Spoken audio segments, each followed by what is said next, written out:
Hallelujah. Hallelujah. Tau pa hoi luai mate. Ko hun dai kai gwa zu dai ka hi ma ta sele tau pai na ama biak bung siang tho sunga atu ummi hi za an kai kho mai manina to tau pa ni phathi. Amen. Amen.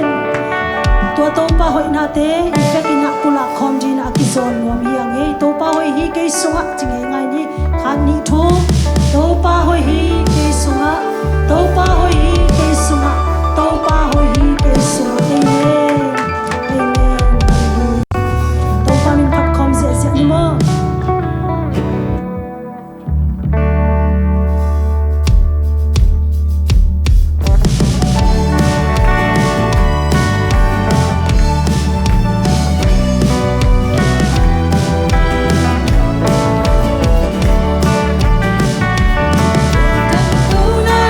To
Hallelujah.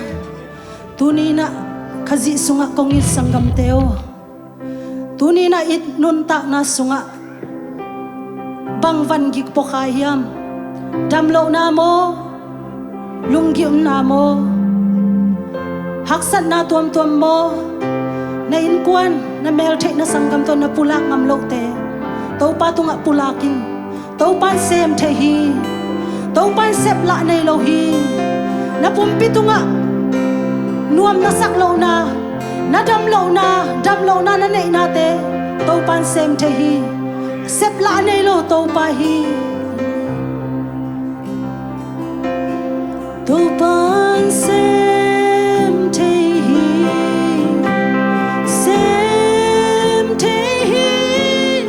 sep so lo nay lo, si na zo ina toki ki. Tau pan sem tehi,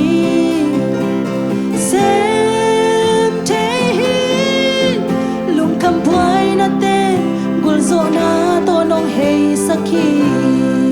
Tau pan sem tehi, tau pan sem tehi,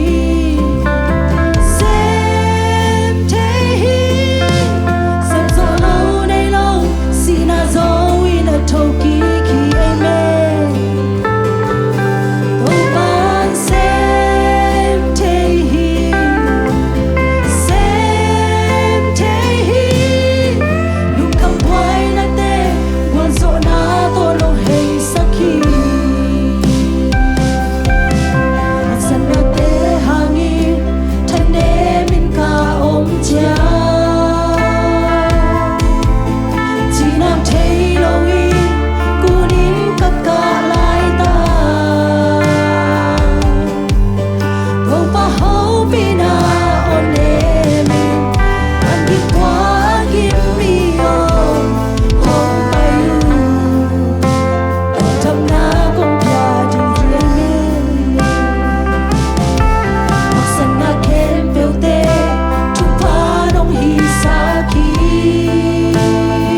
rõ na tô nong hei sa ge to pan sem thei khat vi phat khom la ni to pan sem thei hi sem thei hi sep zo lo ni lo si na zo in a toki ki amen to pan sem thei hi sem thei hi lung kham boy na te gol zo na to nong hei sa ki lung kham boy na te lung kham boy na te gol zo na to nong hei sa ki lung kham boy na te lung kham boy na te gol zo na to nong hei sa ki amen amen hallelujah amen amen to pa lung dam long e nang sep la nei ke che to pa sia won ten jong a thei thei khak lo nat na sat na khem pe adam sak thei pa nang hi che mi si a phong kik nang be hi che suang pi pan na tuya phul sak nang be hi che to pa tui kha na leng a khum sak thei pa nang hi che nang sep la nei ke che to pa nang mai na ko te tunga thuang nei nia din ko te tunga to pa na wang le nang kilang sakin la tu ni na to pa kanat kasat na khem pe ho they should men ta tai khen ya ta hen dam lo ten dam na ka nga niong hi sak ya tai to pa jesu min soin thungen kong kya pui to pa ka pasiano amen lung damele vekin